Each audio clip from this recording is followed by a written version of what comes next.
Mercredi 29 juillet, bienvenue à Angle Mort. Aujourd'hui, je rentre dans le vif du sujet parce que ça touche plein d'affaires qui sont arrivées hier. Et mon thème, c'est littéralement, c'est compliqué de faire simple. Et je vais m'adresser à votre côté créatif aujourd'hui. Chose que je fais pas souvent, mais pourtant, domaine dans lequel j'évolue depuis que je suis au primaire.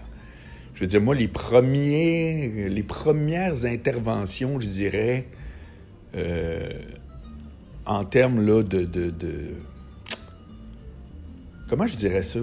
Les premières fois que j'ai manifesté de l'intérêt pour la chose créative, on va mettre ça de même, c'était quand j'étais en 5e année. J'avais un professeur, moi, qui s'appelait Michel Pelletan. Je l'ai eu en 5e puis en 6e année.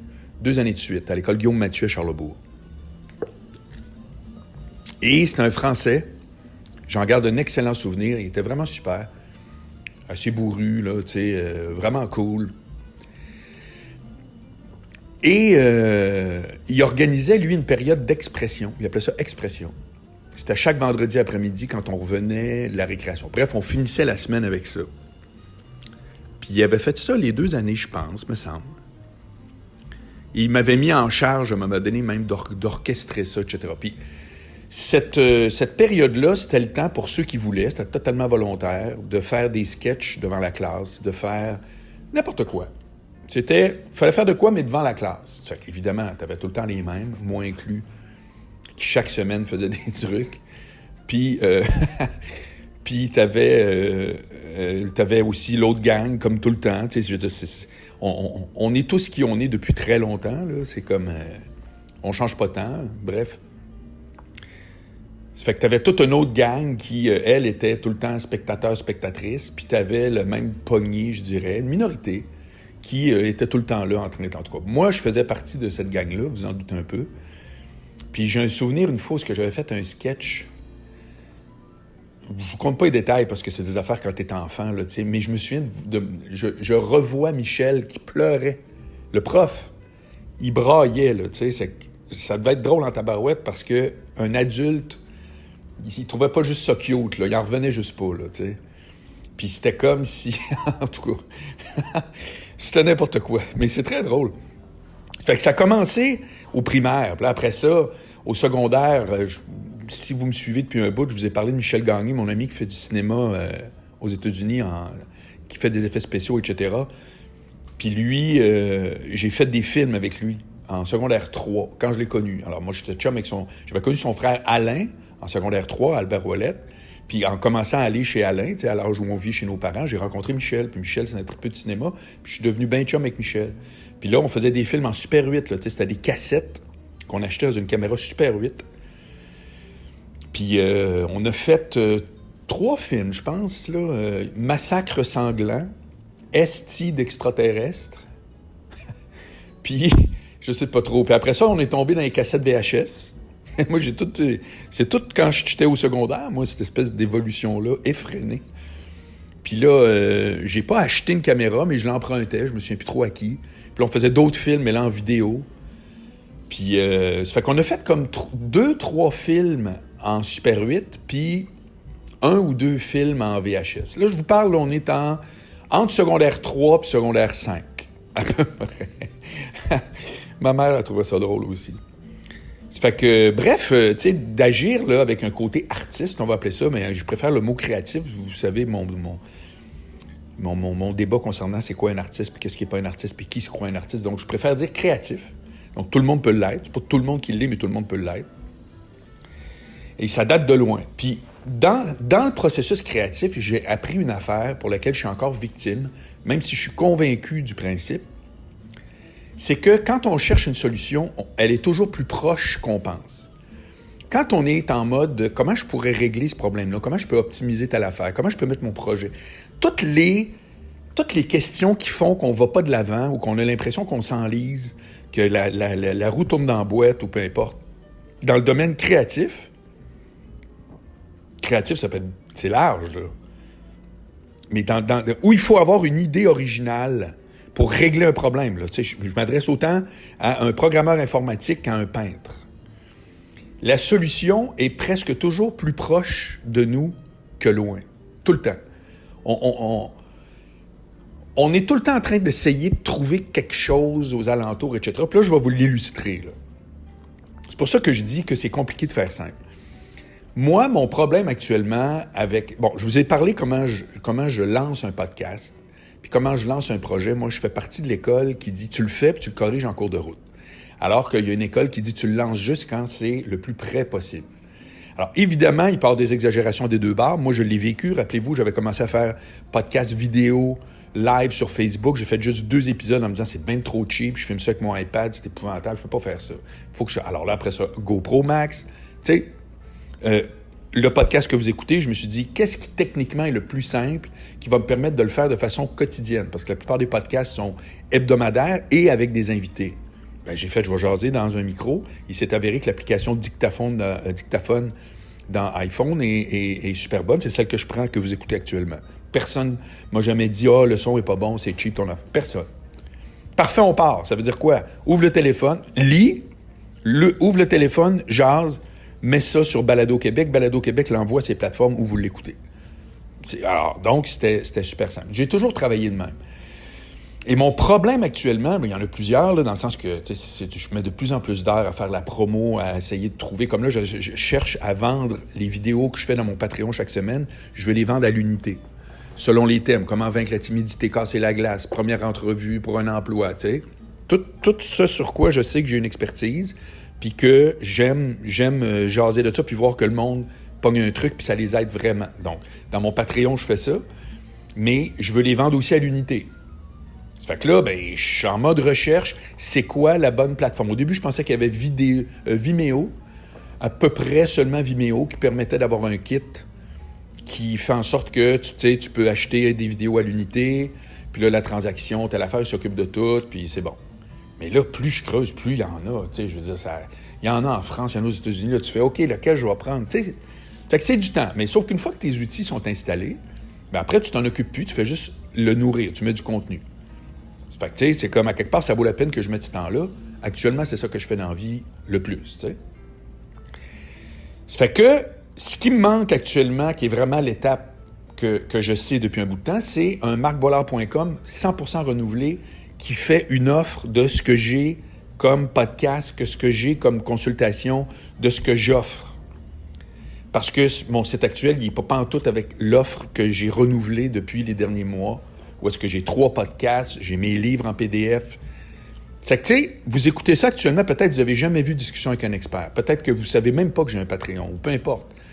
Fait qu'il faut que je puisse finir chaque intervention en disant « Merci tout le monde, pour tout savoir ou savoir plus, marcbollard.com. » Puis quand tu arrives là, là, tu vois tout. Tu te dis « Ah, OK, attends un peu, il fait ça, il vend ça, j'ai accès là, je peux y écrire avec tel formulaire, je veux poser une question. » Tu sais, comprends-tu? Un genre de hub central. Alors là, je suis en train de travailler ça avec Jasmine, qui avait fait marcbollard.com au début. Puis là, on travaille ça. Et là, c'est incroyable. Au début, là, je suis convaincu que j'ai la bonne recette. Je me dis, c'est pas compliqué. Puis là, tout à coup, il arrive une autre affaire et tout. Puis là, hier, là, je me disais, OK, là, je suis en train de compliquer tout ça ou je suis en train de simplifier tout ça? Puis sérieusement, la question se pose. Et dans un processus créatif, à un moment donné, il y a de la confusion. C'est normal aussi. Si vous dites, écoute, moi, c'est parfait, j'ai pensé à mon affaire, c'est de même, puis après ça, je l'exécute, puis c'est tout, c'est parce que vous êtes dans un processus et puis vous êtes dans un enjeu technique, très différent d'un enjeu créatif. Monter un building, là, il y a des règles. Si tu suis les règles d'ingénierie, si tu suis les règles d'architecture, ton building, il monte, puis il ne s'écroulera pas. Si tu fais une erreur là-dedans, là, c'est dangereux. Dans un processus créatif, c'est pas comme ça. Si tu dis, je veux faire une campagne publicitaire, puis je veux rejoindre des gens, il y a plein d'affaires qui sont de l'ordre de la zone grise. Puis qui, à quelque part, j'ai de la misère à imaginer qu'un jour, on va pouvoir rentrer ça dans un logiciel, puis il va avoir le bon concept, le bon texte, avec la bonne personne placée au bon endroit. Tu sais, il y a tellement de variables, puis il y a tellement... La créativité, c'est tellement quelque chose qui est difficile à mettre dans une boîte. Les chances que vous arriviez sont très minces. Alors, quand je dis c'est compliqué de faire simple, c'est tout ça que je veux dire. C'est que, de un, moi, je préfère foncer puis ajuster en cours de route. Puis de deux, il faut comprendre qu'à un moment donné, il y a une période de confusion. Il y a une période où... Puis moi, hier, là, ça a été ça. Là. C'est-à-dire que j'ai eu un excellent flash. Je vous le dis pas tout de suite parce que je trouve ça vraiment cool. Donc, mon site, quand tu vas faire marcboilard.com, il va y avoir 3 sections. Il va y avoir une section où je vends. Il y a une section, les choses que je diffuse en termes de propos. Puis, il y a une vidéo d'introduction que je vais faire qui va durer moins d'1 minute, qui explique « Ah, bienvenue, voici ce qu'il y a dans le site. Si tu cliques là, c'est ça. Si tu cliques ça, c'est super simple. 59 secondes. » Fait que là, jusque-là, vous dites « Ah, c'est simple. » Ouais, mais où on était rendu, Jasmine et moi, on avait déjà un truc qui était installé. Puis là, c'est comme si je mets un layer par-dessus. C'est que là, je suis en train de rajouter des clics au lieu d'en enlever, comprenez-vous? C'est que là, je fais comme tabarouette, je suis à la bonne place ou telle affaire. Alors, on va le faire, je vais le mettre en ligne, je vais le voir, puis je vais juger moi-même, OK, si je suis un user, est-ce que quand j'arrive, ça fait exactement la job? C'est-à-dire, à cause des 2 univers que je veux mettre en évidence tout de suite à l'arrivée, ça donne le goût, ça met un sourire d'en face, puis tu fais « Parfait, on continue, on va aller voir ce qu'il y a, puis je vais trouver tout de suite ce que j'ai besoin. » C'est ça, ma ligne directrice, là. En un mot, je sais où est-ce que je m'en vais, mais il y a un bout où ce que je me demande, je suis en train de l'alourdir plutôt que de l'alléger. Puis c'est pas moi qui invente ce problème-là. Je vais vous donner un autre exemple. J'avais vu un documentaire sur les Costco, originalement qui s'appelait Club Price. Puis c'était le premier président au Canada, je pense, quand Costco s'est implanté. Je me souviens plus c'était dans quelle ville, mais c'était ni à Toronto ni au Québec, si je me trompe. En tout cas, bref, peu importe. Puis le gars avait été président pendant quand même longtemps, puis il y a un documentaire qui était fait à partir de lui sur c'est quoi ça, Costco, comment c'est arrivé, c'est quoi la patente, etc. Et il a dit une phrase, que ça dure 1 heure ou 1 heure quelque, tu sais, puis c'est très intéressant, mais c'est comme d'habitude, on retient tout le temps une phrase dans un livre, là, ou dans un documentaire, ou peu importe. Puis il avait dit une phrase écœurante qui touche exactement mon sujet de ce matin. Il avait dit « Si les gens savaient à quel point ça coûte cher d'avoir l'air tout croche. » Puis je trouvais ça tellement bon, parce qu'effectivement, tu vas au Costco, tu sais, puis tu fais comme... c'est un entrepôt, là, tu sais, c'est pas... Mais tout est pensé, la place où ce que c'est, la rangée où ce que c'est, pourquoi il y a un produit de ça, pourquoi il y a une sorte de ketchup. Vois-tu, il y a 2-3 sortes d'huile d'olive, mais tu vas trouver rien que un modèle d'à peu près tout. Tu sais, tout ça est pensé pour que ça ait l'air d'une expérience d'entrepôt, où est-ce que tu te dis, c'est normal ici que ça coûte moins cher, parce que je n'ai pas le beau décor de chez Burks, puis de Swarovski, tu sais, puis... C'est comme il disait, vous avez aucune idée comment le roulement d'inventaire, comment tout est optimisé pour faire en sorte qu'à quelque part, on rajoute une couche à l'expérience de la personne dans sa perception. Fait que, tu sais, c'est comme, ça coûte cher d'avoir l'air tout croche, puis c'est compliqué de faire simple. Je ne sais pas si ça vous résonne de quoi, là, mais... Puis je le répète, dans ces problématiques-là, il faut tout le temps se ramener à soi. Il faut tout le temps se ramener à soi, tu sais. C'est comme moi, j'ai refusé de parler de dating pendant des années parce que j'ai fait, je veux plus rien savoir de ça, puis ça me tente plus, puis c'est poche, puis telle affaire. Puis jusqu'à temps que je réalise, attends une minute, là, d'un côté, tu parles de communication tout azimut. Tu sais, je suis un gars qui a tout fait dans ça, de la publicité, j'en ai acheté, je n'ai vendu avec mon classeur, du web, de la TV, de la radio, j'ai produit des shows, j'ai donné du conseil personnel. Les gens reconnaissent cette expertise-là. Mes amis me demandent conseil par rapport à hey, comment je devrais dire ça, telle affaire, etc. Ça fait pas moi, c'est quelqu'un qui interagit parfaitement avec l'univers, pas en tout. Mais je veux dire, tu sais, tu creuses un sujet, à un moment donné, tu deviens expert parce qu'en plus, tu fais plein de gaffes, puis là, tu fais, bon, ben, tu sais, j'ai mis les mains dedans. Ça fait que là, j'ai fait, comment ça se fait que je veux pas parler de dating, mais que je veux parler des autres communications, alors que tout ça est sur le même chapeau? Ça fait que c'est comme je t'ai rendu trop loin. J'ai jeté le bébé avec l'eau du bain. Ça fait que là, j'ai recommencé à dire, ben écoute, c'est les mêmes mécaniques. Première vitesse, deuxième vitesse, casser la glace. C'est quoi qui fait qu'à une entrevue d'emploi, tu te comportes comme à une première date? C'est les mêmes règles. Une fois que tu comprends que ce qui se passe entre 2 personnes au début est différent de ce qui se passe après 3 fois puis de ce qui se passe après 10 ans, bien, c'est tout le temps pareil. C'est juste qu'à un moment donné, la finalité est sentimentale, l'autre est professionnelle, mais il y a de l'émotion partout. Ma phrase préférée, moi, c'est 80% des problèmes au travail sont de nature relationnelle. Je m'excuse, c'est tout le temps ça. Là, il y a des défis de télétravail. Là. Je parle beaucoup de ça sur mon LinkedIn. Là, le monde là, commence à se dire hey, le télétravail, c'était rigolo au début, mais là, pas tant. Parce qu'il y a du monde, comme mon chum RTD, lui, c'est clair que ça lui convient. C'est un loner, c'est un gars qui performe quand il est solo. S'il faut qu'il aille au bureau, c'est un déplacement qui ne l'aide pas. Je le sais, je le connais, il a raison. Mais il y en a que c'est le contraire. Si tu es tout seul chez vous, tu tournes en rond, tu essaies, surtout si tu es dans le créatif, Si tu es dans le créatif, puis tu peux jamais un peu confronter tes idées ou tu sais, pogner une info dans le fameux sous-texte que je vous parle souvent, mais ça, c'est tough, là, juste à coup de zoom, puis de... Ça fait que c'est comme... les règles de communication sont un peu les mêmes selon la zone, mais surtout, c'est qu'ils sont partout. Ils sont partout. Quand je commence une conférence, je l'ai déjà dit, je pose toujours la question suivante, juste pour sensibiliser à cette idée-là que c'est les relations qui sont problématiques, puis qu'on s'en rend souvent pas compte. Je commence toujours en disant, c'était quoi l'affaire qui vous stressait le plus dimanche soir avant d'arriver au bureau? Avant de commencer lundi matin, quel que soit votre job. Vous posez des pneus, vous êtes comptable, je m'en claque. Avant de rentrer au bureau lundi, dimanche soir, qu'est-ce qui était votre source numéro 1 de stress? OK? Maintenant, question numéro 2, quel est son nom? Parce que c'est toujours ça. C'est du monde qui nous gosse. C'est pas un budget, il faut faire le budget. Le budget, il change. Bon, OK, il change. Là, je veux dire, à un moment donné, mais c'est la personne qui est responsable au-dessus de nous autres de l'appliquer. Ou en dessous, qui est résistante puis qui veut pas. C'est de la communication. Alors, voyez-vous, moi, j'étais pas assez généraliste. Donc, la solution, j'ai fait, moi, le dating, ça me gâche, j'en parle plus, je veux plus rien savoir. De toute façon, en plus, je suis passé date sur le terrain complètement. Puis là, quand tu regardes ça, tu fais, non, je suis allé trop loin.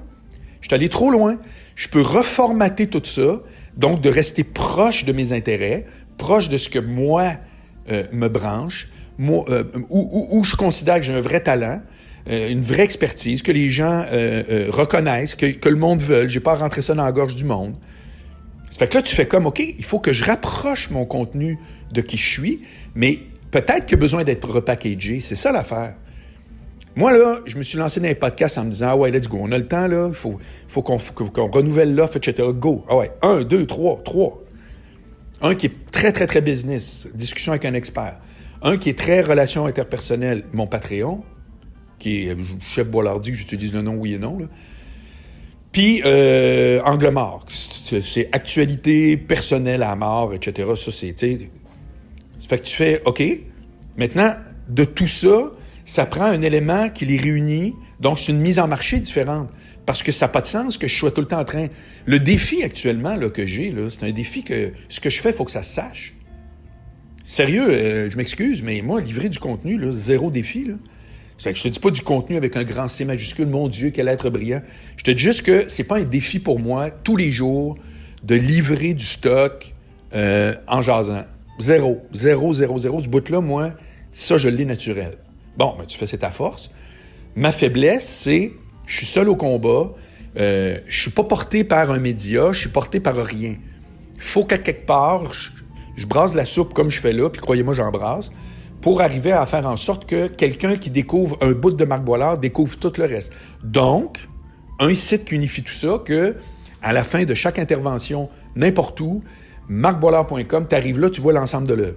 Tu fais, OK, le gars, il jase de ça, il jase ici, il est sur telle plateforme, je clique ici, je m'abonne là, tu sais. Ben, tout ça, c'est un défi. Alors, en même temps, si il fallait qu'à cause du défi, ça m'arrête, ben, t'as tout souvent de rien faire. C'est que le processus créatif, il vient avec des étapes de confusion, il vient avec des moments où tu dis, coudonc, là, je suis rendu à la bonne place. Mais mon propos ce matin, c'est juste vous dire, si vous avez un projet de ce genre-là, si vous êtes en train de pousser quelque chose de n'importe quelle nature, puis qu'il y a des écueils, etc., faites tout le temps, ayez un minimum de recul pour vous dire, ça se peut-tu que je sois rendu trop loin?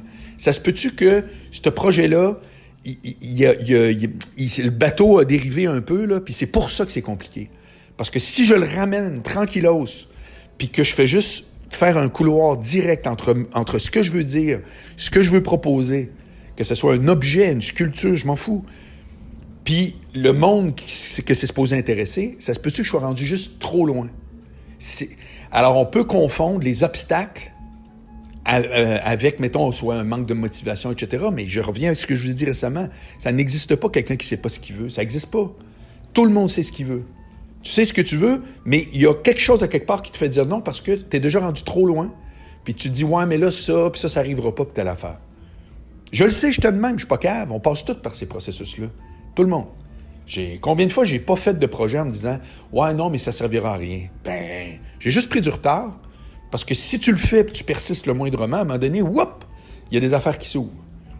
Ça fait que tout ça pour dire que mon site, il va être très hot, mais qu'à un moment donné, ça se fait pas en criant lapin. Bien entendu, j'aurais pu aussi engager une firme super hot, puis que ça m'aurait coûté, mais regarde, je veux pas mettre cet argent-là. Puis je parlais de ça avec mon chum Purple Matt, qui travaille, lui, en transformation numérique, puis il m'a dit, au lieu de t'équiper, puis de faire, fais tout ce que tu peux faire à jus de bras, puis prends quelques fournisseurs de services pour compléter, puis fais à la rigueur de l'artisanat, là, parce qu'à un moment donné, tu vas quand même avancer, puis c'est vrai.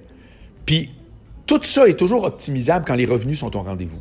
Si moi, mon Patreon monte, si les gens m'achètent des vidéos à la pièce, si mon show du 14 août, Chef Boilardi, je suis sold out, c'est 50 billets, je veux dire, c'est pas la fin du monde. Ça fait que, mais sauf que c'est un gros défi pareil, ça doit faire 10 ans que j'ai pas vendu de tickets. Tu sais, j'ai fait toutes sortes d'affaires, mais vendre des billets, moi, Marc Boilard, ça fait un crime de bout, là. Ça fait que ça reste que c'est pas évident, tu sais, puis par la période où on est, etc. Bon. Mais si les revenus commencent à être au rendez-vous, ben là, je peux dire, hey, sais-tu quoi, t'engages la firme, ce serait Vortex, parce que c'est mon chum, puis ils sont super bons. Puis là, je pourrais dire, je vais pogner Vortex, je vais dire, regardez, j'ai ce site-là, là, qu'est-ce que vous pourriez faire pour upgrader ça? Qu'est-ce qu'on fait pour amener ça à l'autre étape? Mais là, il va y avoir des revenus au rendez-vous, comprenez-vous? Pour l'instant, c'est, bing, bang, bang, on part un marteau, une scie, puis chouette, on fait une table. Es-tu belle? Pas encore. Mais c'est ça. Fait que ce matin, c'était ça, c'est un peu parenthèse créativité, parce que dans le fond, je trouve que je vous parle pas souvent de ce côté-là de ce que je fais. Mais tout ce que je fais est tout le temps avec un aspect créatif. Tout le temps. Je veux dire, ce que je fais, je vous dis pas si on me demande conseil sur des trucs tu sais, comme exemple, on me demande, c'est sûr, des conseils juridiques. Là. Il y a des aspects du droit pour lesquels je suis devenu un expert, les contrats dans le domaine du spectacle, par exemple, ou autre, les relations, les mandats, gérants, artistes, etc., tout ce qui est communication en général. Fait que là, rendu là, la créativité n'est pas vraiment au rendez-vous, mais le conseil vient aussi comment on l'applique. Quelqu'un peut me demander, hey, dis-moi donc légalement telle affaire. OK, maintenant, qu'est-ce que je fais? C'est rare que je vais dire, va en cours, pogne un avocat, puis non. Il y a tout le temps une façon et là, il y a de la créativité encore. Ça fait qu'on s'en sort pas, on a des profils selon qui on est. Moi, j'ai tout le temps été avec des idées qui... Ça bouille, là, tu sais. Ça fait que mon défi à moi, c'est d'organiser ces affaires-là. C'est pas ni de manquer de choses à dire, ni de manquer d'idées ou d'originalité dans le truc ou des patentes. D'ailleurs, mes logos de Chef Boilardi, que j'adore, ma graphiste qui s'appelle René Garneau, qui est à Rimouski, que j'ai jamais rencontré de ma vie, je sais même pas de quoi elle a l'air. Elle est bonne, c'est épouvantable. Si vous avez besoin d'une graphiste, là, écrivez-moi, puis je vais vous donner ses coordonnées. Puis là, je fais sortir mon autre affaire qui va être le nom de ma boutique que vous allez triper. Puis là, c'est ça. J'ai tellement de bons... Voyez-vous, là, c'est un bon exemple. J'ai tellement de... Ouais, ça, c'est important. J'ai tellement de réactions à mon logo Chef Boilardi, puis à mon show du 14 août à Québec, qui s'appelle un one-man podcast. Le monde trouve tellement que le marketing puis le brand de tout ça est bon. J'espère que le show va être à la hauteur. Que j'ai refondu mon concept de marcboilard.com. Comprenez-vous? Avant, une des sections, c'était Chef Boilardi, puis c'était spectacle. Puis là, maintenant, ça va être tout ce qui est Chef Boilardi. Donc, les podcasts, le show, comprenez-vous? C'est qu'il va y avoir une boutique où là, c'est voici ce que je vends. Si ça vous intéresse, c'est tout là. Puis il va y avoir voici ce que je dis. Parce que c'est ça que je fais dans la vie. Ça fait que, comprenez-vous, le logo lui-même a tellement d'impact, j'ai tellement des bonnes réactions que j'ai fait, il faut que je le mette plus en vedette. Et là, j'ai reformaté mon site avec ça. Ça fait que là, après ça, tu fais comme début de podcast d'aujourd'hui. Ouais, je suis rendu trop loin. Voyez-vous le défi? Mais ça reste que c'est in progress. Ça avance. Ça fait que quand tout à coup vous êtes confus dans quelque chose, assurez-vous au moins que c'est pas une confusion qui va vous faire reculer dans le sens que ça vous démotive, vous arrêtez. Non. Il faut que ça soit quelque chose où vous dites « Ah, tabarouette, là, j'ai de la misère, là, c'est pas clair. » Puis consultez le monde autour de vous autres. Proposez vos affaires. Dites « Qu'est-ce que tu penses de ça? » Envoyez un croquis. Moi, Jasmine, là, je prends mon iPad avec j'ai l'Apple Pencil, là, puis là, j'y ai fait des dessins. Je suis pas bon, là. Je fais un dessin, là, je dis « Regarde, on mettrait tel logo là, j'y envoie ça. » Puis après ça, on s'est parlé hier, à 8 heures par Zoom. Puis j'y avais envoyé ça d'avance, tu sais, parce que je trouve que quand on est dans le domaine des idées, souvent on pitch des idées, puis là, après ça, c'est comme « Ah oui, puis c'est-tu clair? » C'est jamais clair. Les idées, c'est jamais clair. Plus vous mettez ça sur du papier, là, entre guillemets, là, plus vous pouvez vous aider à transférer vos affaires. Faire un devis clair, là, moi, c'est RTD, justement, dans le temps de mon classeur, qui m'a amélioré là-dessus. Je suis loin d'être hot, mais maintenant, je suis plus juste genre, « Hey, j'ai telle idée, faisons ça. » Tu sais, c'est comme, garde, je te le dessine. Puis là, quand tu cliques là, regarde, ça arrive là. Puis c'est le plus clair possible. Votre idée dans votre tête est claire, dans la tête des autres, pas tant, tu sais. Ça fait que, donc, conclusion, c'est que si vous êtes dans une période de confusion par rapport à un projet, c'est normal. Faites juste vous rapprocher de vous. Faites juste ramener ça là, au plus simple par rapport à vous êtes où dans la vraie vie, c'est quoi qui vous branche, qu'est-ce que vous voulez qu'il arrive, etc. Là. Puis en revenant à l'essentiel, puis je vous le dis, la règle générale, tout à coup, hop, les affaires se cristallisent. Puis anyway, conclusion finale de tout, anyway, un projet n'est jamais fini. C'est pas une maison, là. Puis même une maison, ça se rénove, tu sais. Mais ce que je veux dire par là, c'est que vous pouvez très bien définir où vous vous en allez, mais à un moment donné, ça a le droit de changer. Puis si le projet en question, c'est un objet, puis que là, la sculpture est faite, c'est terminé, mais c'est pas votre dernière. Si vous dites, tabarouette, je voulais faire une peinture, j'ai une de mes chums là, qui m'écrit tout le temps, parce que là, elle a lancé son podcast. Là, elle est là-dessus à mort. Ça fait que là, en raccrochant, là, tantôt, raccrochant, j'adore ça, j'écoute son 6 minutes, qui est comme son intro qu'elle veut mettre pour tout le monde qui va tomber sur sa page en disant, c'est quoi ce podcast-là, puis telle affaire, tu sais. Bon, ben elle suit exactement ce que je vous dis. Puis là, à un moment donné, elle me dit, hey, là, j'ai 3-4 questions. J'ai fait, c'est assez les questions, arrête. C'est terminé, tu le fais. Là, maintenant, tu le fais. Tu me dis, Marc, ça, c'est en ligne, puis je vais aller l'écouter. Ben, elle a fait exactement ça. C'est génial. C'est qu'elle est dans l'action actuellement. Elle est en train de le faire. Elle n'est pas en train de se demander comment le faire pour que ce soit parfait. Non. Elle le fait, puis elle demande des avis. Super. Si ça va marcher, ça va être parce qu'elle aura fait ça. Puis si ça ne marche pas, c'est parce que c'était pas appelé à marcher. Ce ne sera pas à cause qu'elle a tué elle-même son projet en cours de route. Son projet, il existe. Il est en train de se concrétiser. Il y a déjà des bouts online. Je clique, j'y vais. Puis après, elle peut en faire un autre. C'est pour ça que je vous dis, c'est facile à dire, avec le web, on change tout. Mais moi, mon projet, c'est construire un chalet. Non. Tu vas construire ton chalet. S'il y a des affaires qui ne font pas ton affaire, ben, tu n'en mourras pas. Puis au pire, ça se modifie. Puis voilà. C'est comme... on a tendance tout le temps à voir la finalité du projet proche, alors que tout ça, faut prendre une perspective de se dire, dans le temps, les choses évoluent aussi. Ça fait que bonne chance, comme on dit. OK, ça fait qu'aujourd'hui, je continue ça. Donc, ma boutique vidéo, marcboilard.com. J'ai encore pas mal d'autres affaires. Il faut que je prépare mon Patreon. Mon thème de cette semaine, je pense que ça va être comment dealer avec la critique négative. Ça aussi, c'est en termes de com personnel, c'est hyper important, toute la notion un peu rejet, etc. Ça fait que ça m'intéresse au bout. Après ça, j'étais en train de sauter un tour de discussion avec un expert parce que je me suis fait canceller mon rendez-vous. Puis l'autre invité que je voulais avoir, il n'était pas disponible cette semaine. Ça fait que voyez-vous, il y en a du stock. Me dire de quoi, quand tu commences à pousser ces affaires-là, hey boy, quel univers! Mais comme c'est fascinant. Je reviens avec Jean-Philippe qui m'a écrit en fin de semaine, qui dit « Ah, je voulais faire des podcasts. » Puis tout à coup, il m'a vu sans me saluer live, c'est poche. Mais au resto de déjeuner où je vais la fin de semaine, dans le Vieux-Montréal. Puis il dit « Hey, ça a été comme un genre de signal que, OK, go, j'achète mon équipement, je pars, let's go. » Bon.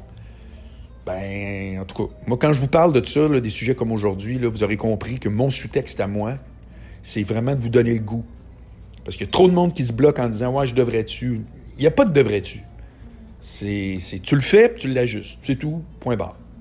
Salut tout le monde, à demain.